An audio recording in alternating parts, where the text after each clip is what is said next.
ચતુર કાગડાની વાર્તા। એક વખતની વાત છે। ઉનાળાની ભારે ગરમી હતી। બધે પાણી સુકાઈ ગયું હતું। એક કાગડો ખૂબ તરસ્યો હતો। તે પાણીની શોધમાં ઉડતો ઉડતો અહીં ત્યાં ફર્યો। ઘણો સમય પછી તેને એક બગીચામાં એક માટલું દેખાયું। કાગડો ખુશ થયો, પરંતુ જ્યારે તેણે માટલામાં ઝાંક્યું ત્યારે ખબર પડી કે માટલામાં બહુ ઓછું પાણી છે। એની ચાંચ ત્યાં સુધી પહોંચી શકતી નહોતી। કાગડો બહુ જ ચતુર હતો। તેણે આજુબાજુ જોયું તો જમીન પર ઘણા કાંકરા પડ્યા હતા।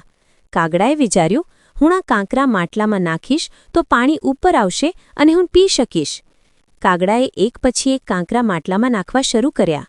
ધીમે ધીમે પાણી ઉપર આવવા લાગ્યું। થોડા સમય પછી પાણી કાગડાની ચાંચ સુધી આવી ગયું। કાગડાએ ખુશ થઈને પાણી પીધું અને પોતાની તરસ બુઝાવી। આ રીતે કાગડાએ પોતાની બુદ્ધિ અને સમજદારીથી સમસ્યા હલ કરી। પાઠ: બુદ્ધિ અને સમજદારીથી મોટી મુશ્કેલી સરળતાથી દૂર કરી શકાય છે।